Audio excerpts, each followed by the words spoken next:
UMass is going to win the games they're supposed to, and I expect a spicy tilt here this Tuesday afternoon. It's going to be a good one.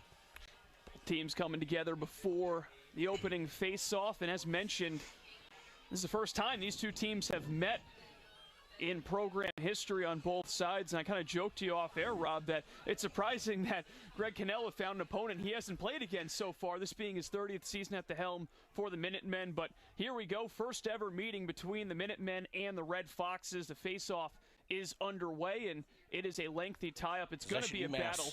It's going to be a battle at the face-off dot. And that's what you're going to get. You're going to get a lunch pail effort from Marist, as you see right there, the attackman coming out on that possession, laying the boom. Now, UMass thought they had that face-off one, but instead it's the Red Foxes who will open it up after picking up that ground ball and get on the board 1-0. 4 goals on the year now for Patrick, and kind of a little bit of a forgotten-about man with the three-headed monster that the Red Foxes have on offense with Balcarell, Jake Deasy, and, of course, Anderson, as we mentioned at the top of the broadcast. But on the ground ball, it's kicked free. And fancy footwork there out of the box from the UMass defender. Yep, they come up with possession, and it was actually Caleb Hammett who took the draw. Had to come all the way back to him. But Marist quickly to attack the ball, force it out of play, and UMass with a turnover. Yeah, expect them to make it tough on Caleb today when he has across the head coach at Elms. They'll get their season underway on March 2nd. You excited for that first season at the helm? I am. It's all from inception, right? Like, we got a great group of 23 guys on our campus, and they've been working hard, and we're chomping at the bit for March 2nd. Should be a fun season for them out in Chicopee, Massachusetts, just down the road. And there's Bregman right there. Tough ground ball play, keeping the ball alive, advancing it to Tobin. Nice job. That's what you're going to have. Yep. First goal of the season for Carter Castillo. Yeah, he's doing a nice job for the Minutemen, an expanded role this year, but he's Mr. Steady Eddie, Mr. Consistency. You're always going to get a great effort. Great job by him coming up the hash, using his defender as a screen and burying it high to low. May have been Castillo's first goal, but he had 5 assists, and UMass forced this is where turnover. UMass wants to go, right here.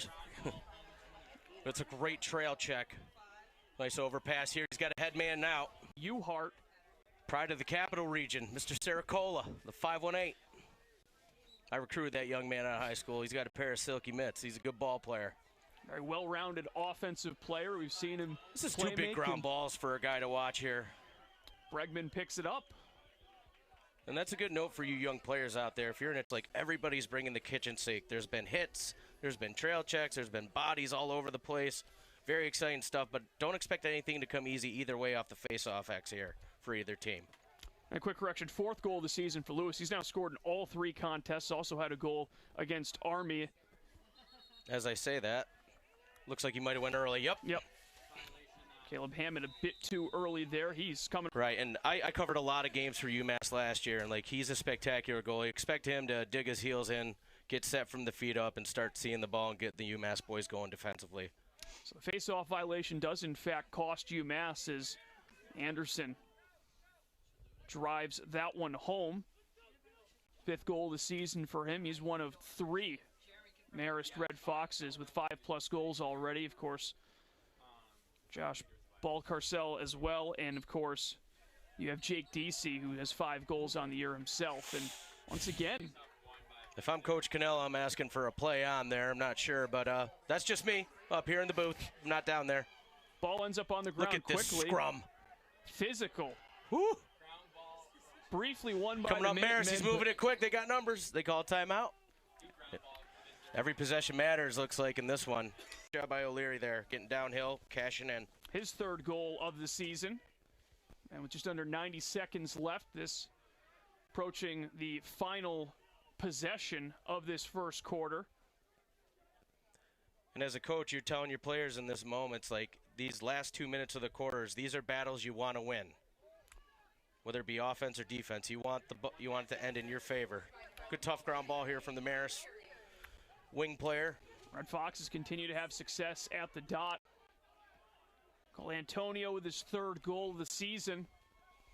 Especially after that blown clear, if you're Marist right now, you're happy with getting one back. And they might get a chance once again as the ball moved towards goal. Balcarcel, tough GB right there.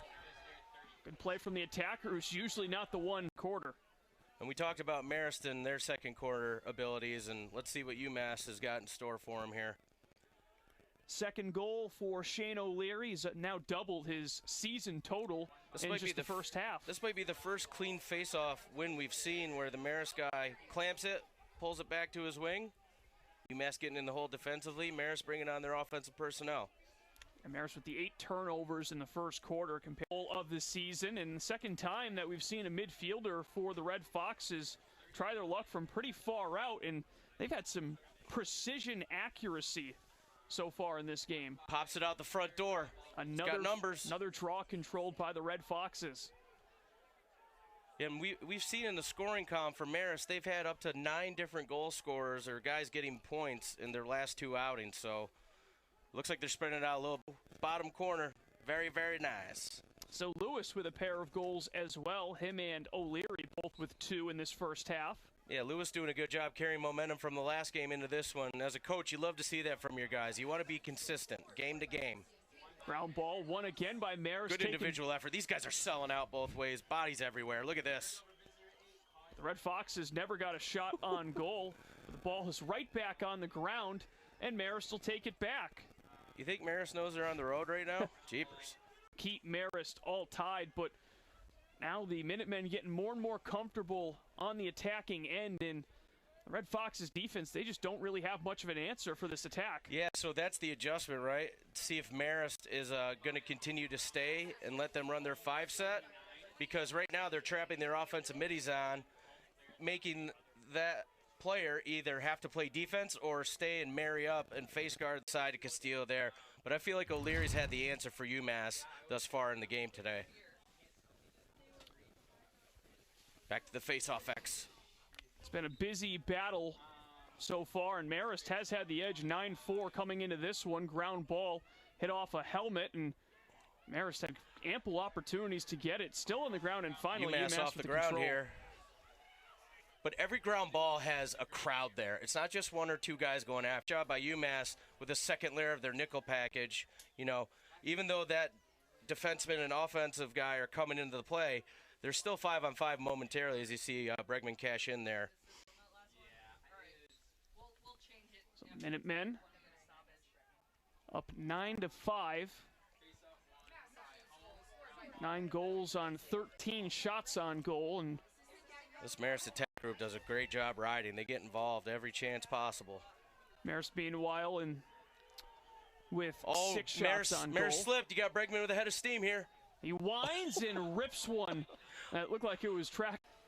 Doesn't get much better than that for Tobin, the Reading Mass native graduate returnee. And Greg Cannella talked about it last week with me about how much he provides, not just, of course, the scoring, but on top of that, a leadership position with him being one of the veteran players on this roster. Talk about a guy with experience, and, you know, I've been following him for a long time. Very nice player. He's a Swiss Army knife. He can do a little bit of everything. He's played attack. He's played midi.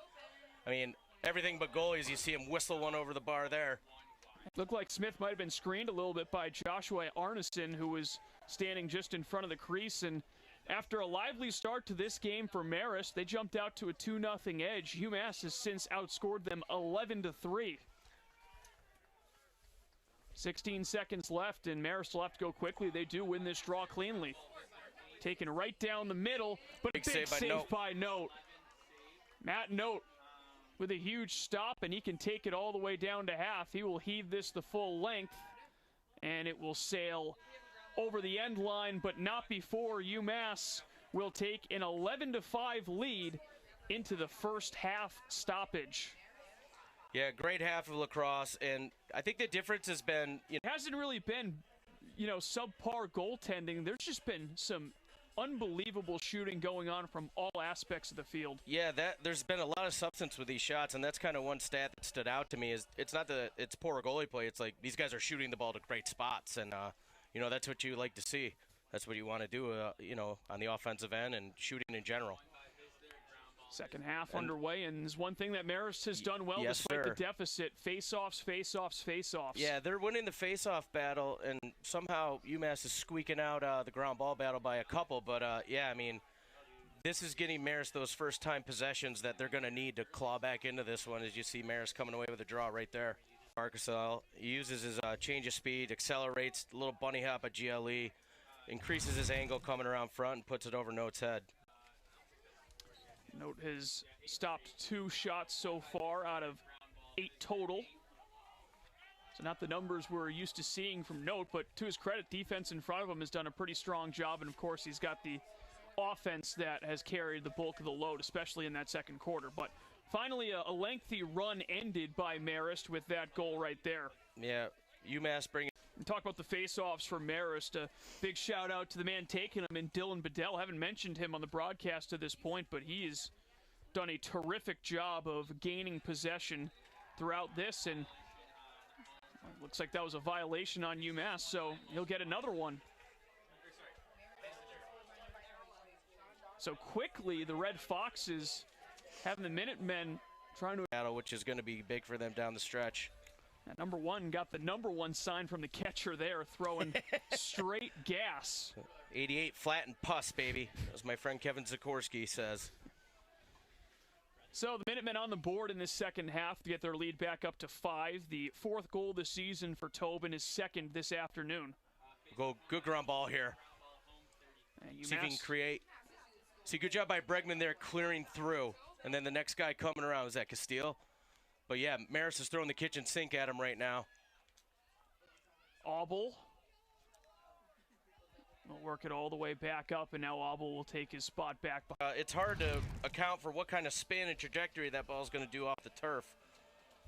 Good man upset from UMass right there, cashing in on one.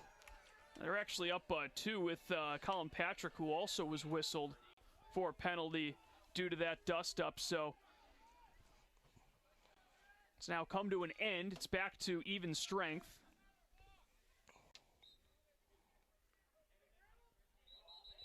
And off the face-off, possession awarded to Marist. That was Charles Kurtz, by the way, his first goal of the season and his first as a member of the Minutemen. Congratulations to the freshman. Team last year, I mean, he's as well-rounded as it gets. Yeah, I love his game. He's a Swiss Army knife. He can do a little bit of everything, but he can do it very, very well. And he does it without the ball, with the ball. You know, he's a guy you got to account for. Certainly somebody you'd love to have on your team. Possession again with UMass off the face-off. They've been much more improved in this second half, and it's taken right to goal. Zach Auble says, you know what, I'll do it myself, and that's 15 goals now for UMass. Auble's a workhorse. You know, I remember watching him last year, and, you know, nothing different this year. My man just gets after it. You see him under duress from McCaffrey here in Marist, and Marist applying a ton of pressure, and he is just fearless, going to the heart of the D, selling out. And you love it when you get that extra source of income from guys like Auble. Great job. Legs never stop moving. That's all. Very well conditioned. You know, I think Coach Canella has lunch with the strength and conditioning staff pretty frequently, and it's showing up here on the field.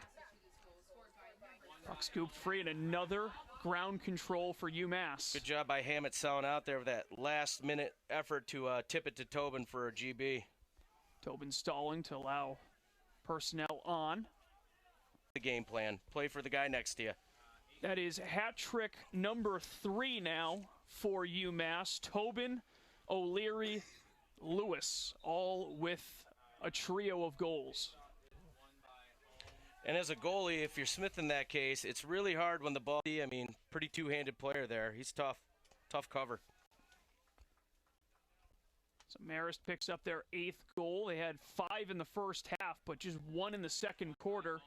3 Marist players on Hammett after he picks up the ground ball to get possession back. I mean, they are relentless off the ground. Yeah, in this half of the field for Marist, they've already lost a pass or 2 in the sun, and you see Patrick there kind of putting his visor and his glove up, blocking the sun after he scores there. The Red Foxes continue to be successful with the face-offs, and that's a penalty coming up against UMass as Patrick, after scoring the goal, draws the contact. For UMass.